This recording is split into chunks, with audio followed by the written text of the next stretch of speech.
সবার স্বপ্ন আসলে বাড়ি যায় না, কিছু স্বপ্ন বাড়িতে লাশ হয়ে যায়। আমরা দেখেছি লঞ্চ দুর্ঘটনায় দুইটা লঞ্চ ধাক্কায় দুইটা প্রাণ সদরঘাটে একদম বিলীন হয়ে গিয়েছে। আমরা দেখেছি ট্রেনের বগি অ্যাক্সিডেন্ট হয়ে মানুষ মারা গিয়েছে। আমরা দেখেছি রাস্তায় রোড অ্যাক্সিডেন্ট হয়ে বাস ট্রাক উল্টে গিয়ে মানুষ মারা গিয়েছে।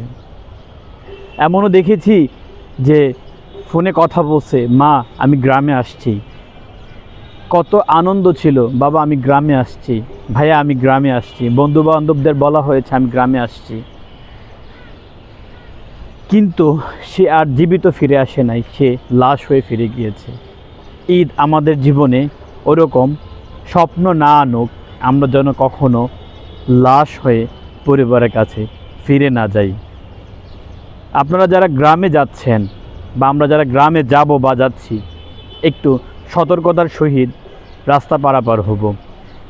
একটু সময় হলে বা কী এমন ক্ষতি, তাড়াহুড়ার বা কী দরকার, আমরা একটু সাবধানতা অবলম্বন করব রাস্তাঘাটে। আমরা চাই আমাদের সবার স্বপ্নগুলো লাশ হয়ে না গিয়ে সবার সাথে গ্রামে গিয়ে আনন্দ ফুর্তি করতে পারি। ভালো থাকবেন। আসসালামু আলাইকুম।